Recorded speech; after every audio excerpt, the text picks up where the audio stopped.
আজকে আইন শৃঙ্খলা রক্ষাকারী বাহিনী আমরা দেখেছি আমাদের জুলাইয়ের বিপ্লবীরা যারা আমাদের পূর্ব ঘোষিত কর্মসূচি পদযাত্রা সেটা গোপালগঞ্জে গিয়েছিল আমরা এবং দেখেছি যে পুরোপুরি আইন শৃঙ্খলা রক্ষাকারী বাহিনী শুরু থেকে একদম নিষ্ক্রিয় ছিল। এর কারণ হিসেবে দেখা যাচ্ছে যে যারা আজকে হামলা চালিয়েছে এরা গোপালগঞ্জে বিগত কয়েকদিন ধরে অবস্থান করতেছে এবং বাংলাদেশের বিভিন্ন জেলা থেকে ছাত্রলীগ এবং খুনি লীগের বিভিন্ন বাহিনী যারা সদস্য এবং কর্মীরা আছেন তারা গোপালগঞ্জে চলাচল করতেছে। আইন শৃঙ্খলা রক্ষাকারী বাহিনী জানতো, এরপরে তারা কোনো ব্যবস্থা গ্রহণ করে নাই।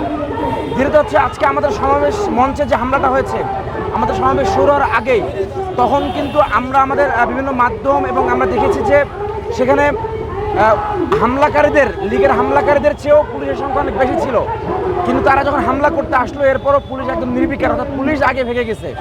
সো আমরা এর পুরোপুরি বলতে পারি যে আজকের আইন শৃঙ্খলা রক্ষাকারী বাহিনী পুরোপুরি ব্যর্থ এবং নিষ্ক্রিয় ছিল। আমরা চাই এবং আমরা পূর্বে যেটা চেয়েছি এখনও সেটা চাচ্ছি যে আমরা আইন শৃঙ্খলার যে রিফর্ম আমরা সংস্কার চাচ্ছি, যে আইন শৃঙ্খলা বাহিনীকে সংস্কার করতে হবে। তাহলে কি ওই এলাকায় এসপিসি আপনাদের পড়াতে তার পছন্দ?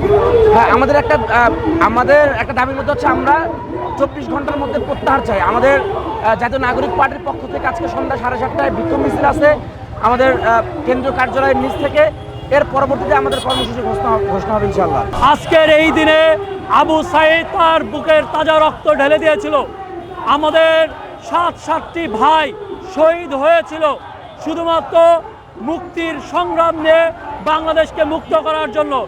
ঠিক 1 বছর পূর্তিতে আমরা দেখতে পেলাম গোপালগঞ্জে যখন আমাদের সেই বিপ্লবী তরুণরা আমাদের সেই বিপ্লবী বার্তা নিয়ে বাংলাদেশকে নতুনভাবে গঠন করার বার্তা নিয়ে যখন গোপালগঞ্জে গিয়েছে, সেই জায়গায় সেই আওয়ামী লীগের দুর্বৃত্তরা সন্ত্রাসীরা তাদেরকে হত্যার উদ্দেশ্যে তাদের উপর হামলা করেছে।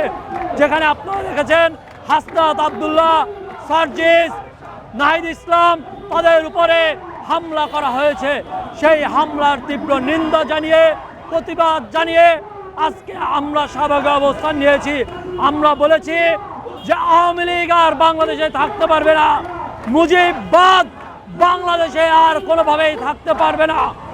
আমরা অনেক আওয়ামী লীগকে সুযোগ দিয়েছিলাম যাতে তারা তাদের ভুল বুঝতে পারে, তারা যাতে সঠিক পথে আসে, বাংলাদেশের পুনর্গঠনে তারা যেন এগিয়ে আসে, এই নতুন বাংলাদেশে তারাও যেন অংশীজন হয়। কিন্তু আমরা ভুল প্রমাণিত হয়েছি।